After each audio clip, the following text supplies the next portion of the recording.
Section 6.3 is all about complex fractions, which we briefly introduced in the last section. There are two different methods to simplifying complex fractions. Well, to solving complex fraction. Method 1, you simplify the numerator and the denominator separately. You divide the numerator by the denominator, and you simplify the resulting fraction. It's important to note that after you simplify the numerator and the denominator, especially when you've got variables, you want to factor. You want to factor out the GCF, or you want to factor the quadratic. So I have x plus 1 over x divided by x plus 1 over 2x. I can't simplify these any further. So I can rewrite this, because this means division, as x plus 1 over x divided by x plus 1 over 2x. I keep my first fraction the same.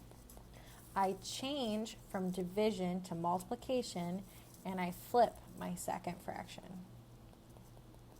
So that gives me 2x times x plus 1. Like I said, keep it factored until you simplify, over x times x plus 1. My x plus 1's cancel. My x's cancel. I'm left with 2. So that's our first method for solving complex fractions. Our second method is a little less intuitive, but what our second method is we multiply the numerator and denominator of our complex fraction by the LCD of the fractions in the numerator and the denominator, okay? This is like multiplying by 1, and it's going to cause our numerators to cancel out. So the LCD of x and 2x is going to be 2x. So if I multiply by 2x on the top and 2x on the bottom, I get 2x times x plus 1 over x over 2x times x plus 1 over 2x. Well, you can see now my x's cancel, so I'm left with 2 over x plus 2x plus 1. So now it's not a fraction anymore. Here my 2x cancels. I get x over 1. My x plus 1 cancels, and I'm still just left with 2. So I'm going to show you examples using method 1 and examples using method 2. Method 1 is my personal go-to. It's also the one that we did the most in class because everybody really wanted to see more examples with our first method, not the second one. But I'm going to do some examples with method 2 here in this video. Friendly reminder, on an exam, I do not care. I do not care which way you solve a complex fractions. As long as you get the correct answer and show your work, you don't have to know how to do both methods. Like, pick a fave and stick with it. So let's use method 1, right? That's where we simplify our numerators, simplify our denominators, and then keep, change, flip. So I need to write 2 as a fraction with a denominator of y. I'm going to multiply that by y over y. I need to write 3 as a fraction with y in the denominator, so I multiply that by y over y. 2y over y plus 1y over 3y minus 2y. That gives me 2y plus 1 over y divided by 3 minus 3y, minus 2 over y. So now I keep my first fraction the same. I change from division to multiplication, and I flip my denominator. So I get y over 3y minus 2. You can see my y's are going to cancel, and I'm left with 2y plus 1 over 3y minus 2. And I can't simplify this fraction any further. Next, I have 2p plus 5 over p minus 1 and 3p minus 2 over p. So I need to get this fraction, this 3p here, to be a fraction with a denominator of p, and this right here to be a fraction with a denominator of p minus 1. So I'm going to multiply by p for my denominator.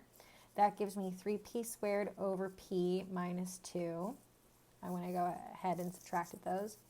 If I multiply 2p by p minus 1 over p minus 1, that gives me 2p times p minus 1 plus 5 over p minus 1. And I'm going to go ahead and distribute that. So I got 2p squared minus 2p plus 5 over p minus 1 over 3p squared minus 2 over p. I keep my first fraction the same. I change from division to multiplication, and I flip my second fraction. That gives me 2p cubed minus 2p squared plus 5p over p minus 1 times 3p squared minus 2.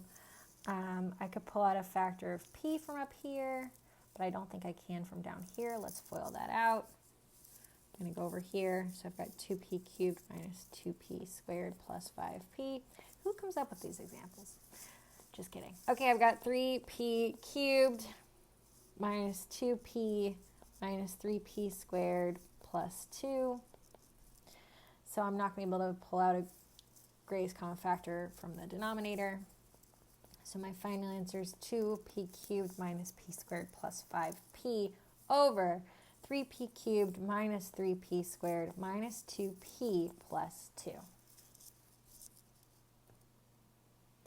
These next examples I'm going to solve using our second method. The first thing I want to do with this first complex fraction is I want to factor the denominator so I can figure out what the LCD of our denominators is going to be. Well, the LCD of x minus 3 and x minus 3x plus 3 is going to be x minus 3x plus 3. So if I multiply both by x plus 3, x minus 3 on the numerator and the denominator,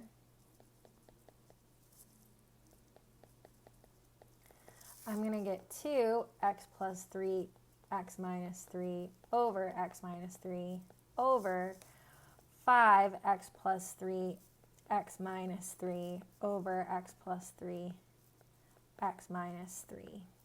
We can see a lot of stuff is going to cancel, right? My x minus 3's cancel, so I'm left with 2 times x plus 3.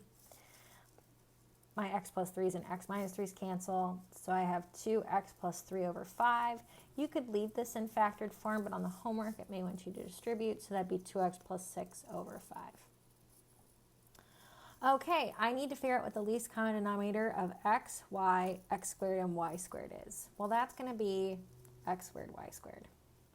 So I multiply by x squared, y squared on the top and the bottom, so I get x squared, y squared over x plus x squared, y squared over y, all over, so much fun with fractions, x squared, y squared over x squared minus x squared, y squared over y squared, and lots of stuff is going to cancel. I lose an x, so I have x, y squared. I lose a y, so I have x squared, y. I have all of that over y squared minus x squared.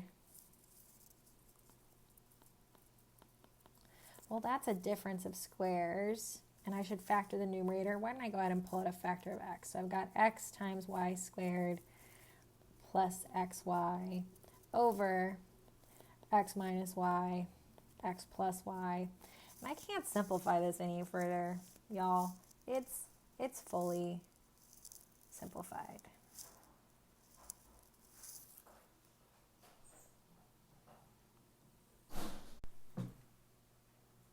The last example in this section involves negative exponents.